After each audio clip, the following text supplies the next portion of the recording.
कर्स 2021। कहानी की शुरुआत 1917 में होती है, जब ब्रिटिश जर्मनी के खिलाफ जंग लड़ रहे थे। इस जंग में ब्रिटिश के कैप्टन को गोलियां लग गयी, जिससे वो काफी जख्मी हो जाते हैं। डॉक्टर्स जल्दी से उनके जिस्म से गोलियां निकालने लगते हैं। गोलियों में उन्हें सिल्वर यानी चांदी की एक गोली भी मिली, जिसका साइज बाकी दोनों गोलियों की निस्बत बड़ा था। ये देख सभी काफी हैरान थे कि जर्मन्स अपने गन में सिल्वर गोलियों का इस्तेमाल कर रहे हैं। कैप्टन बोलने की कोशिश करता है, वो दरअसल इन्हें कुछ बताना चाह रहा था, और उसकी हालत इतनी खराब थी कि फौरन वो दम तोड़ देता है। अब एक लड़की एक जगह पर आई किसी से मिलने के लिए, जिसके बाद कहानी यहाँ से आती है 35 साल पहले यानी माजी में, जहाँ वो लड़की छोटी थी और उसका भाई एडवर्ड उसे परेशान कर रहा था कि तभी उनकी मोम आकर एडवर्ड को डांट देती है। तभी इधर पता चला कि बच्चों की डैड इस टाउन के हेड हैं, लेकिन उनकी एक आदत बहुत ही बुरी है, वो टाउन के लोगों की जमीनों पर कब्जा कर लेती है। इसी टाउन में एक कबीला आया। कबीले की हेड एक औरत थी, जो अपने एक आदमी को कुछ सिल्वर के सिक्के देते हुए कहती है कि इन्हें पिघलाकर तुम इंसान के जबड़े की शक्ल दो। तब आदमी ने ऐसा किया, सिल्वर को पिघलाकर उसने पहले इंसानी जबड़ा बनाया, फिर उसी में सिल्वर के दांत भी फिट कर दिए, जिसे लेकर कबीले की वो औरत उस पर कोई रिचुअल जादू करना शुरू कर देती है। उधर एडवर्ड और उसकी बहन चुपके से अपने डैड और टाउन के लोगों की बातें सुनने लगती है, जहाँ वो लोग उसी कबीले के बारे में ही बात कर रहे थे। एक आदमी एडवर्ड के डैड को कहता है कि कबीले के वो लोग यहाँ की जमीनों को अपना बता रहे हैं, जिन पर अब उनका कब्जा है, जिस पर वो कहने लगी कि आप फिक्र मत करिए, कल ही मैं सारी जमीनें खाली करवा लूंगा। वो उन्हें समझाकर चुपचाप यहाँ से जाने को कहते हैं, पर कबीले के लोग जब नहीं मानते तो ये सब उन पर हमला करके उनके खेमों को जला देते हैं। कबीले के दूसरे लोगों पर हमला करके उन्हें जान से मार दिया जाता है। जिस बीच कबीले की हेड, वो औरत जो रिचुअल कर रही थी, अपने साथी के साथ चुपचाप यहाँ से भागने की कोशिश करती है, लेकिन पकड़ी गई और उसे एडवर्ड के डैड के पास लाया जाता है, क्योंकि वो इस टाउन की हेड थी। वो औरत के पास सिल्वर जबड़ा देख लेती है, जिसे लेकर वो काफी गुस्सा करने लगी कि तुम इस टाउन में काला जादू नहीं कर सकती, तुमने ये बहुत बुरी हरकत की है, सजा तो मिलेगी। जिसके बाद वो अपने लोगों को कहती है कि इस औरत को इस जबड़े समेत ही जिंदा जमीन में दफन कर दिया जाए, और इसका जो साथी है उसका भी काम तमाम कर दो। तो वो लोग पहली औरत के साथी का बुरा हाल करते हैं। वो उसके हाथ पाँव काट कर कपड़े से उसे अच्छे से कवर कर देते हैं, जिसके बाद लकड़ी का सहारा देकर उसे रस्सी से लटका दिया जाता है, जिसे कोई स्केरक्रो हो, इन्हें खेतों में खड़ा हुआ पुतला। औरत को भी जमीन में जिंदा ही दफन किया जा रहा था, पर वो अभी भी नहीं रुकती, काले जादू के मंत्र बोलती जा रही थी। अब रात के वक्त एडवर्ड की बहन को उसी जगह का सपना आता है। वो वहाँ जाकर जमीन खोदती है और औरत को बाहर निकालने की कोशिश करने लगी, लेकिन वो लटका हुआ आदमी अचानक अपनी गर्दन मोड़ता है। वो डरावना क्रिएचर लग रहा था, जिससे डरकर एडवर्ड की बहन की आंख खुल गई। अब इसी टाउन में एक आदमी आया जो साइंटिस्ट है, उसका नाम जॉन था। वो यहाँ उस कबीले को ही ढूंढने आया था, जिस मकसद के लिए वो टाउन के पुलिस ऑफिसर के पास आता है, जो उसका साथी था। एडवर्ड को भी अपनी बहन की तरह ही डरावनी सपने आ रही थी। सपने में जब वो खेल रहा था, अचानक उसे कुछ ख्याल आया। वो उसी जगह पर जाकर वहाँ की जमीन खोदने लगता है और उस सिल्वर जबड़े को बाहर निकाल देता है। तभी उस औरत की आत्मा अचानक से उसे नजर आई। वो उड़ते हुए एडवर्ड के पास आकर उसे डरा देती है। वो जोर से चीख मार देता है। उसकी आंख खुल गई जिस वक्त वो बाहर था, क्योंकि नींद में चलकर वो यहाँ आ गया था। चिल्लाने की आवाज सुनकर उसकी मोम और बहन आकर उसे अंदर ले जाती है। अगले दिन एडवर्ड और उसकी बहन टाउन के बच्चों के साथ खेल रही थी कि तभी एडवर्ड का दोस्त सबको उसी जगह पर लेकर जाता है। वो सबसे पूछने लगा कि तुम में से किस किस को डरावने सपने नजर आते हैं, जिसमें तुम सिल्वर जबड़ा भी देखते हो। तो सारे बच्चे हाँ बोलकर हाथ खड़ा कर देते हैं, जिसका मतलब था कि जबड़े के सपने न सिर्फ एडवर्ड और उसकी बहन को बल्कि टाउन के सभी बच्चों को भी आ रही थी। अब एडवर्ड का दोस्त उस जगह पर खोद कर वो सिल्वर जबड़ा बाहर निकाल कर अपने मुँह में लगा लेता है, जिससे अचानक उसकी हालत बिगड़ने लगी। वो अजीब सा बर्ताव करता है, एडवर्ड को पकड़कर उसकी गर्दन पर काट लेता है, जो देखकर सभी बच्चे काफी डर गए, वहाँ से भाग जाते हैं। उसकी बहन घर आकर बताती है वो एडवर्ड को चोट लगी है, वो बेहोश है। जो सुन उसके डैड फौरन जाकर एडवर्ड को घर ले आते हैं। डॉक्टर जब उसे चेक करती है तो बताने लगी कि इसकी गर्दन पर काटने के निशान है, वो भी काफी बड़े, इसे किसी जंगली जानवर ने काटा है। अब उसकी बहन तो काफी डरी हुई थी, असलियत किसी को भी नहीं बताती। रात में दोबारा से एडवर्ड की बहन को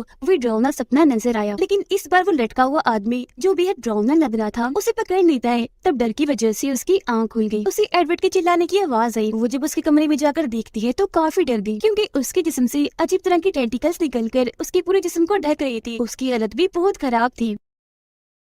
ये देख वो काफी डर गई, चिल्लाते हुए कमरे से बाहर आ गई। उसकी आवाज सुनकर मॉम डैड भी नींद से जाग जाते हैं, लेकिन जब वो चेक करने एडवर्ड के कमरे में आए तो वो वहाँ नहीं था। इस वजह से उसके डैड अपने लोगों की मदद से उसे पूरे जंगल में ढूंढते ही, पर वो कहीं भी नहीं मिलता। 2 दिन हो गए थे, पर एडवर्ड का कुछ पता नहीं चल पाया था, जिस वजह से सभी काफी परेशान थे। अब पुलिस ऑफिसर जॉन को जाकर बताता है कि टाउन के हेड का बेटा एडवर्ड गायब हो गया है, और मुझे पक्का पता है इस बात का उन कबीले वालों से कोई ताल्लुक जरूर है। अब एडवर्ड की बहन अपने सर्वेंट को लेकर चर्च में गई, जहाँ पर एडवर्ड का वही दोस्त पहले से ही मौजूद था। वो पूछने लगी कि एडवर्ड कहाँ है। इस पर वो कहता है कि मुझे खुद नहीं पता। दरअसल उसे याद ही नहीं था कि मैंने ही एडवर्ड को काटा है, क्योंकि जब उसे होश आई थी तो वो खुद वहाँ पर पड़ा हुआ था। तब यहाँ एडवर्ड की बहन उसे सारा किस्सा सुनाती है, जिस पर वो यहाँ पड़ी एक किताब पढ़ने लगता है ताकि कोई मदद मिल सके। किताब में लिखा था कि काफी वक्त से कुछ सिल्वर के सिक्के कई हाथों में घूमते रहे, लेकिन जब एक औरत को मिले तो उसने सिक्कों से सिल्वर का जुबड़ा बना दिया, लेकिन बाद में काला जादू करके उसे कर्स कर दिया, यानी उसे श्राप दे दिया। जो पढ़ के वो काफी डर गया कि इसका मतलब यही वो जुबड़ा है जिससे मैंने एडवर्ड को काटा और उसकी गायब होने की भी यही वजह है। ये पढ़ वो काफी हैरान रह गया। फौरन चर्च से भागकर बाहर आ गया, जहाँ उसे अपने सामने एडवर्ड देखा, जो घने जंगल में जाकर अचानक गायब हो जाता है। तभी वो देखता है कि झाड़ियों में से कोई चीज तेजी से मेरी तरफ बढ़ रही है। गौर करने पर उसने देखा कि ये एक क्रिएचर है जो अचानक आकर उस पर हमला करके जख्मी कर देता है। इससे पहले कि वो एडवर्ड के दोस्त को मारता, वो एक जगह पर आकर छुप गया, लेकिन क्रिएचर उसे देख चुका था। यहाँ आकर वो हमला कर देता है और इस बार उसकी जान ही ले लेता है। अब जॉन और उसका साथी पुलिस ऑफिसर एडवर्ड के डैड से मिलने आए। वो उनसे एडवर्ड और टाउन में चल रही चीजों के बारे में पूछने लगते हैं, जिस पर उसके डैड उन्हें जंगल में लेकर गए और एडवर्ड की दोस्त की लाश दिखाते हैं, जिसकी हालत बहुत खराब थी। उसकी चीर फाड़ की हुई थी क्योंकि क्रिएचर ने उसे खाकर बुरा हाल कर दिया था। इन लोगों को लगता है कि शायद किसी जंगली जानवर ने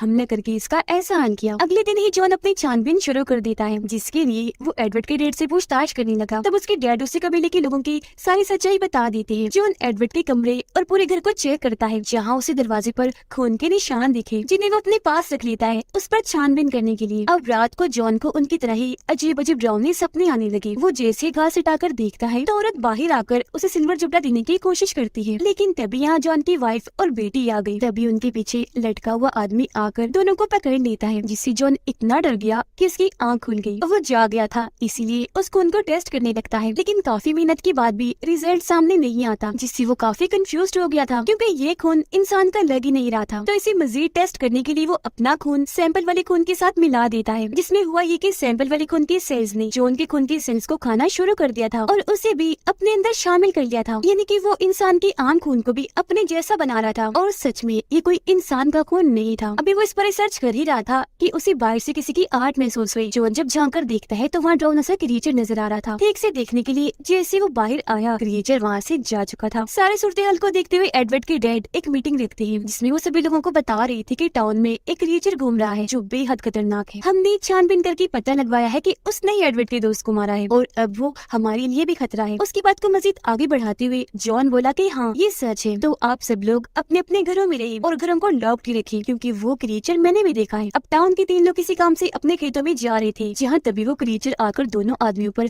बुरी तरह हमला करके उन्हें मार डालता है, जिसके बाद वो लड़की पर भी हमला करके उसे भी नोच देता है। वो बहुत जख्मी हो गई थी, पर जैसे तैसे अपनी जान बचाकर खुद को आजाद करती है और वहाँ से किसी तरह करके टाउन में वापस आ गई। जो भी उनके साथ हुआ वो सबको बता देती है। ये देखकर फौरन जॉन और उसके कुछ लोग खेतों में गए, पर वहाँ दोनों आदमियों की लाशें नहीं थी। अगले दिन जॉन और एडवर्ड के डैड उसी जख्मी लड़की के घर आए, पर वो वहाँ नहीं थी और तोड़ दरवाजे पर भी वैसे खून के निशान थे, जिन्हें देखकर जॉन एडवर्ड के डैड को कहता है कि टाउन के सभी लोगों को खतरा है। मेरे ख्याल से जो भी जख्मी होता है वो भी क्रिएचर से इन्फेक्टेड हो जाता है, यानी क्रिएचर से मुतासिर, जिससे जाहिर है टाउन के सभी लोगों की जान को खतरा है। अब हमें सबको चर्च के अंदर ही रखना चाहिए। वो लड़की जंगल में थी जिसकी हालत खराब होती जा रही थी। वो जोर से चिल्लाने लगी क्योंकि उसके जिस्म से भी वो टेंटिकल्स निकल रहे थे। अचानक उसे कुछ हुआ, वो पानी में कूद जाती है। अब एडवर्ड के डैड टाउन के सभी लोगों को चर्च में भेज रहे थे, जबकि जॉन एडवर्ड की मॉम से बातें कर रहा था। वो यहाँ बता देता है कि मैं क्यों इन कबीले वालों को ढूंढ रहा था। दरअसल कुछ वक्त पहले मेरे टाउन में भी वुल्फ बेड़े क्रिएचर ने हमला कर दिया था, जिसमें मेरी वाइफ और बेटी मारी गई थी। लेकिन बाद में मुझे पता चला कि वो दोनों इसलिए मरी थी क्योंकि काला जादू करके कबीले के लोगों ने हमारी जमीनों को कर्स्ट शराब दिया था। बाद में कबीले के लोगों ने आकर बताया भी कि देखो हमारा कर्स्ट पूरा हो ही गया, तुम्हारी वाइफ और बेटी नहीं रही। यही वजह है कि मैं इन कबीले वालों को ढूंढ रहा हूँ ताकि इन्हें रोक सकूं। ये बात सुनकर एडवर्ड की मोम काफी हैरान थी और डर भी गई थी। जिस बीच उनका हस्बैंड आकर जो उनको ऐसी बातें बताने से मना करते हैं, क्योंकि उसकी मोम एडवर्ड को लेकर बहुत परेशान थी, जो अभी तक मिला नहीं था। अगले दिन जॉन उस जगह पर गया जहाँ एडवर्ड के दोस्त की लाश मिली थी। गन लेकर वो क्रिएचर के आने का इंतजार करने लगा। इसी बीच उसकी आंख लग गई। उसके सामने वो जख्मी लड़की हम देख पाते हैं, जिसके पीछे बड़े बड़े टेंटिकल्स थे और अब वो भी एक क्रिएचर बन गई थी। जॉन की अचानक आंख खुल गई। वो काफी घबराया हुआ था क्योंकि उसके बिल्कुल सामने वो क्रिएचर आ चुका था। वो उसे गन दिखाता है, पर वो जॉन की तरफ बढ़ता ही जा रहा था हमला करने के लिए। लेकिन इससे पहले ही वो क्रिएचर को अपनी बनाई हुई ट्रैप जाल में फंसाने में कामयाब हो जाता है, फिर उसे शूट करके मार देता है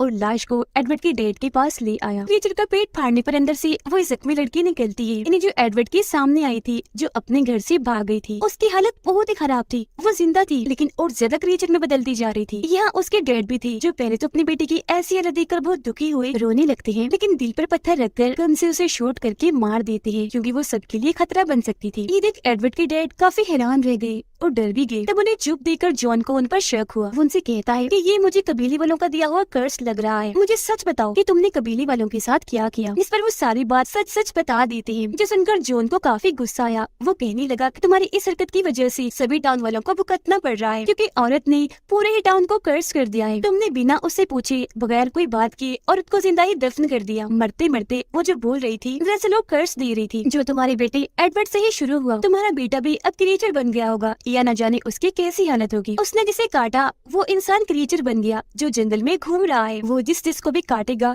सभी क्रिएचर्स बनते जाएंगे, और अब पता नहीं कितने क्रिएचर्स और बन गए होंगे। ये सुनकर एडवर्ड के डैड को इतना गुस्सा आया कि उन क्रिएचर्स को मारने का ठान लेते हैं और अपने लोगों के साथ जंगल में आ गए थे क्रिएचर्स को ढूंढने के लिए। जबकि जॉन एडवर्ड की बहन के पास आकर उस दिन के बारे में पूछने लगा जब वो और एडवर्ड टाउन के बच्चों के साथ खेल रहे थे, जिस पर वो सारी बात बता देती है। यानी एडवर्ड के दोस्त ने जमीन खोदकर वो जबड़ा निकाला और फिर उसे मुंह में लगाकर उसकी हालत खराब हो गई। उसने मेरे भाई एडवर्ड को काट लिया। ये भी बता देती है कि एडवर्ड के दोस्त ने बाद में वो सिल्वर जबड़ा चर्च में छुपा दिया था। अभी दोनों चर्च में आकर वो सिल्वर जबड़ा हासिल कर लेते हैं। उसे देखते ही जॉन समझ गया कि हाँ, टाउन वालों को उस औरत ने कर्ज दिया है, जिसके मुताबिक जो भी इसे अपने दांतों में लगाकर किसी को काटेगा तो वो इंसान क्रिएचर बन जाएगा और फिर उसके जरिए ही शराब पीलेगा। जॉन को यहाँ पता चल गया था कि इस कर्ज को मिटाने का बस एक ही तरीका है, जो इस जबड़े में ही है। अब सर्वेंट जब कपड़े लेने बाहर आई तो उसे वहाँ क्रिएचर दिखा। वो भी बिल्कुल वुल्फ जैसा ही था, जो अचानक भागकर आया और सर्वेंट पर हमला करके काफी जख्मी कर देता है। पर सर्वेंट घर के सभी लोगों से ये बात छुपा के रखती है कि मुझे क्रिएचर ने काट लिया है। अब यहाँ जॉन सिल्वर जबड़े को पिघलाकर उसकी गोलियां बना लेता है, क्योंकि वो जान चुका था कि वो क्रिएचर्स सिल्वर से दूर भागते हैं और मौका मिलने पर इन सिल्वर गोलियों से हम उन्हें उड़ा देंगे। अब यहाँ गौर करने वाली बात ये थी कि ये सिल्वर गोलियां बिल्कुल वैसी थी जैसी हमने शुरुआत में देखी थी, जो कैप्टन के जिस्म से निकली थी। रात होते ही एडवर्ड के डैड भी वापस आ गई, क्योंकि उन्हें कोई भी क्रिएचर नहीं मिला था। अब जॉन उनके घर के चारों तरफ मशाले लगा देता है और खुद गन लेकर घर की छत पर आकर बैठ जाता है।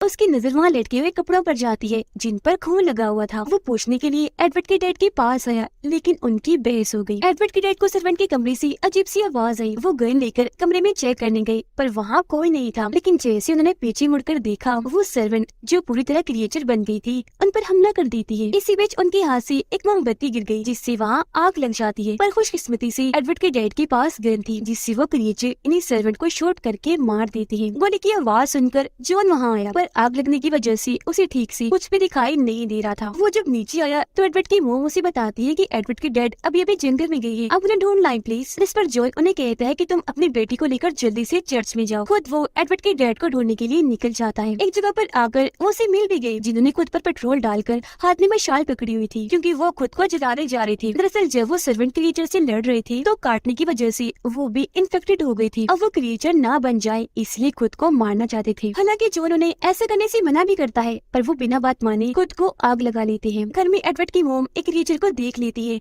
वो डर गई, उससे छुपते छुपाती अपनी बेटी को लेकर एक कमरे में आकर छुप गई। फिर मौका देकर वहाँ से बाहर आ जाती है। उन्हें जॉन भी मिल गया, जो उन्हें लेकर चर्च में जाने लगता है। पर इसी बीच एक क्रिएचर इनके पीछे पड़ जाता है। जॉन गन लेकर जैसे क्रिएचर्स को मारने के लिए आगे बढ़ा कि तभी क्रिएचर अपनी जान बचाने के लिए वहाँ से भाग जाता है और ये तीनों भी चर्च में आ जाते हैं। अंदर आकर ये सबको बताते हैं कि एडवर्ड के डैड नहीं रहे, वो भी इन्फेक्टेड हो गए थे, इसलिए उन्होंने खुद की जान ले ली। यहाँ जॉन की एक आदमी के साथ बहस हो जाती है। वो कहने लगा कि जॉन अभी तक तुम जिंदा कैसे हो? तुम भी क्रिएचर से लड़ते लड़ते कई बार जख्मी हुए हो, तुम भी इन्फेक्टेड हो, जल्द मरने की बाद क्रिएचर बनने वाले हो। जिस पर जॉन कहता है भाई मुझे कुछ नहीं हुआ, मैं बिल्कुल ठीक हूँ, अभी बचा हुआ इसलिए हूँ क्योंकि मेरे पास सिल्वर गोली है, जिससे ये वुल्फ क्रिएचर दूर भागते हैं, डरते हैं। और हाँ, अब हमें सुबह होने तक का इंतजार करना चाहिए, क्योंकि सुबह आर्मी हमारी मदद के लिए आ जाएगी। रात को जब सारे सो रही थी तो एडवर्ड की मॉम रो रो कर गॉड से दुआ करने लगती है कि सब ठीक हो जाए और मेरा बेटा एडवर्ड भी वापिस आ जाए। और तभी उन्हें यहाँ अजीब तरह की आवाजें सुनाई देने लगती है। दरवाजे के पास वो जैसे ही आए तो पता चला कि वहाँ एक क्रिएचर है, लेकिन जब उन्हें पता चला कि ये मेरा बेटा एडवर्ड है तो वो काफी जज्बाती हो गई, क्योंकि आखिर वो उसकी मॉम थी। सबकी मना करने के बाद भी दरवाजा खोल देती है। दरवाजा खुलते ही वो क्रिएचर यानी एडवर्ड अंदर आकर सब लोगों पर हमला करके झपट पड़ता है, सभी को मारने लगता है। उसे मारने के लिए जॉन जैसे अपनी गन लोड करता है कि तभी उसकी मॉम क्रिएचर यानी अपने बेटे एडवर्ड के सामने आकर